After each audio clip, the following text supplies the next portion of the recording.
Hello, students and parents, and welcome back.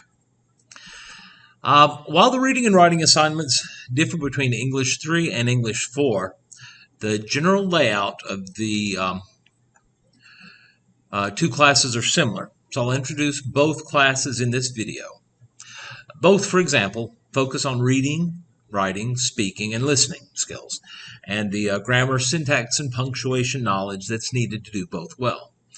The readings for the class will be both fiction and nonfiction texts, focusing on American texts for English 3 and British texts for English 4 that are relevant to the lives of the students, and study will focus on the evaluation of texts for quality of the sources, logical fallacies, cognitive bias.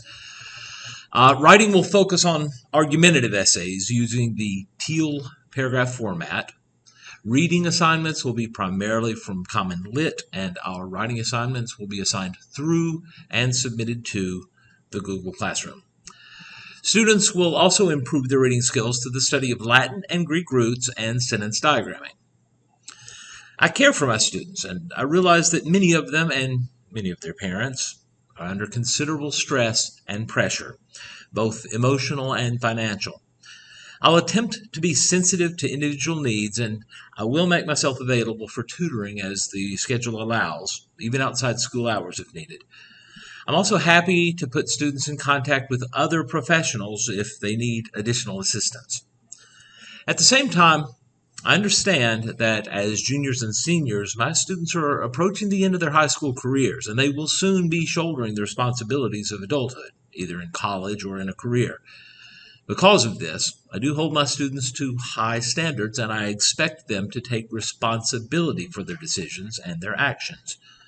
While I will be sympathetic to individual situations, I do believe that requiring students to learn to motivate themselves, to be responsible for themselves, and advocate for themselves will help them once they graduate high school. It's become very clear during the pandemic that in-person instruction is irreplaceable. I expect students to be in class every day and on time. I give very little homework, but I provide important instruction in class, and I give time to complete most assignments in an environment in which students can receive assistance from peers and from the teacher.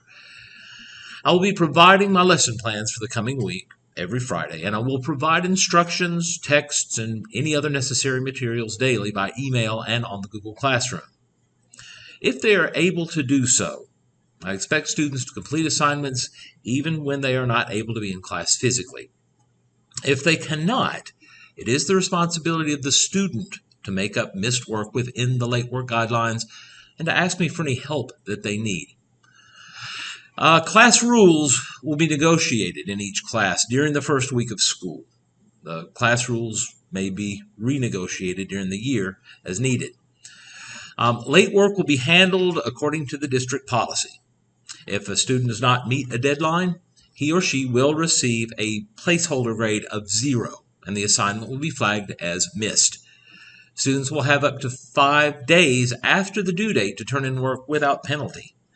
There will be a 10% deduction from the actual grade earned for each day thereafter, down to a 50. If the student fails to complete the work by the end of that second 5-day grace period, he or she will retain the 0.